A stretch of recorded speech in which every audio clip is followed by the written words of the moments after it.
Ça a été très décrié. Ah oui, mais toute la période entre la prison et la libération, elle a été exceptionnelle. Isabelle Balkany a été exceptionnelle pour jouer sur l'opinion publique et remettre une pression quand même en faveur de la libération de son mari, ce à quoi elle est parvenue. Moi, je ne crois quand même pas qu'on peut parler de justice à deux vitesses et je crois qu'il faut qu'on fasse attention avec ce genre de mots. Non, je dis insécurité juridique. Et vous avez parlé d'individualisation de la peine 2 minutes avant. Et comment voulez-vous qu'on applique à l'affaire Cahuzac le raisonnement qu'on a appliqué à l'affaire Balkany? Ce sont deux affaires très différentes. Mais dans les deux cas, les magistrats ont mis en avant cette histoire d'exemplarité. Oui. On a dit voilà, quelqu'un qui vote la loi doit être au courant de n'importe quel impôt. Il y a bien fraude fiscale. Il y a fraude fiscale dans les deux cas. Il y a bien plus quand même chez les Balkany déjà en termes de somme et en termes de cumul d'infractions.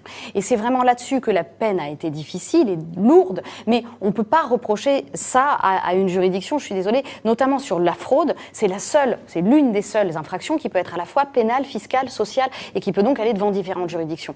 Et la fraude des Balkany est une fraude fiscale, une fraude à la déclaration, une fraude au paiement, ça a été une fraude sur la TVA, il y a vraiment, c'est un manuel de droit public financier que les époux Balkany ont pu faire.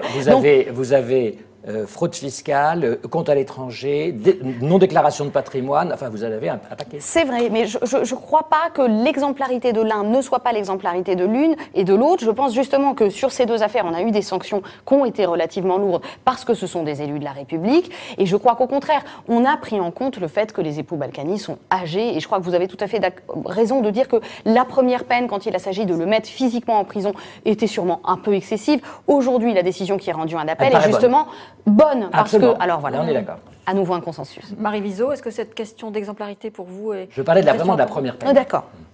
Est-ce que, alors vous les mettez en prison ou pas finalement les... Tout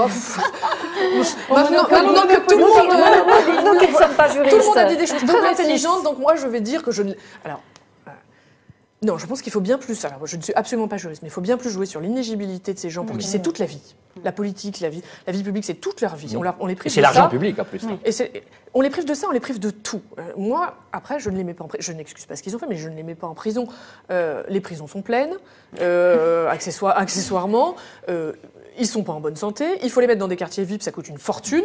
Bref, il n'y a aucun intérêt à les mettre en prison. Voilà, alors ça, c'était l'avis financier de la question. Voilà. C'est très Jérémy Bentham. C'est très Jérémy. C'est très utilitariste. Tout à fait. On reconnaît l'économiste. Tout à fait. On a reconnu l'économiste, les juristes et vous quatre. Merci voilà, pour cette belle rhétorique. Merci et à demain, même heure, même punition. Point de vue présenté par Charlotte Darche.